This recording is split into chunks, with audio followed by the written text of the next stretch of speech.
What's up, everybody? We're S.A.D After Dark out of Brooklyn, New York. I'm Dan Berg. I'm Sifa Graffiti.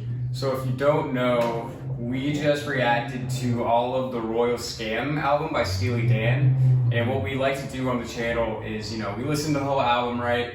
We give it some time to kind of circulate in our brains, and then we come back and kind of give impressions on the whole album itself.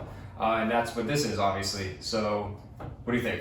So as we got into the album, we realized that it definitely is a take on how you get sucked dry when you think that you're heading into the business or corporate world, and you just feel like you have all of this like ambition and angst and readiness to do the right thing or a good thing, and then it's just like, no, that's not the deal. So a lot of songs kind of refer to that, but songs like the Royal Scam itself and like Everything You Did, and I just wanted to say that I liked the best Kid Charlemagne and the Fez, though, which kind of have nothing to really do with a scam.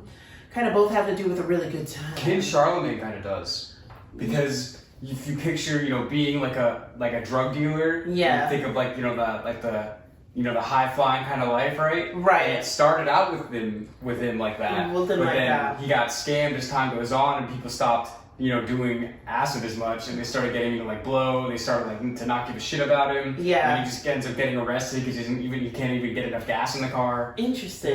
Yeah. So, so yeah, that's a good. What about the Fez? No, I don't think there's a scam there. It's a scam because they don't work. Nah, you got me on that one.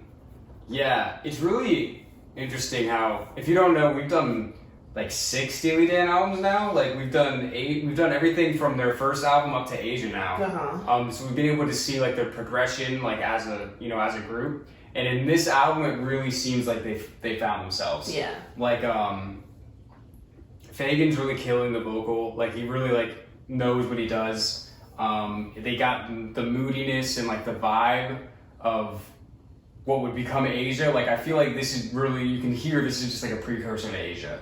You know what I mean? Like you can hear it in the vibe, but I think I maybe like it a little more because it's a little grittier than Asia. Yeah, definitely a little grittier, and I like that they brought out their classic musicians, friends to help them out again, like Michael McDonald, and also Michael McDonald. Oh, okay.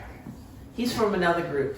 I don't know if you guys know about that, but no, that and like Larry Carlton on guitar, and like God, what's Purdy's first name? I forgot. Bernard Purdy on the drums. So they bring out certain people to really add more to the Steely Dan flair, and we can totally appreciate that.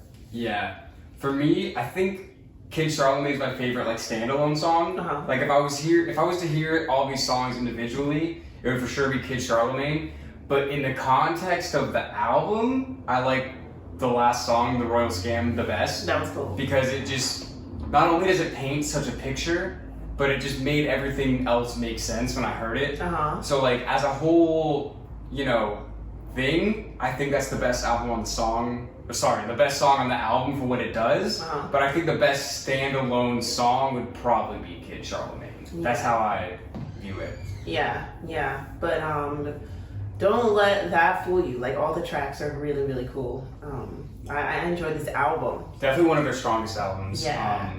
Night by Night is still my favorite Steely Dan song. That guitar is just sick.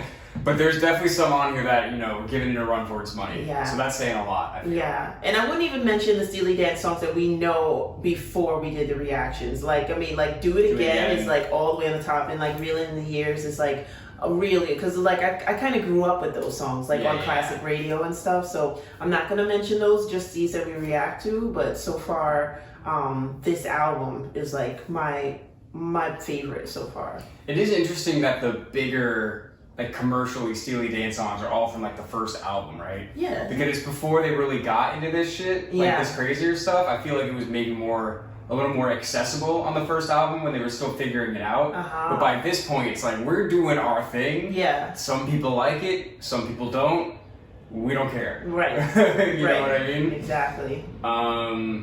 yeah, so it was really just awesome, and we just love listening to more Steely Dan. Our plan is to finish all the Steely Dan albums eventually, and then we'll probably get into the solo albums after that. Why not? But you know, it'll be a little bit of time before we get to that point. But everyone keeps saying check out the solo album, so that's the plan. So just take that as you will. I don't know, anything else to add? No. Yep, so we're S.A.D After Dark. Obviously, this was our wrap-up for The Royal Scam by Steely Dan.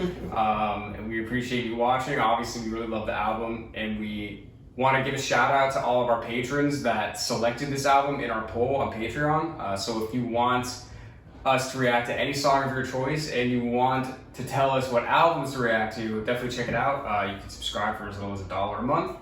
And that's it for now. We'll see you around. See ya.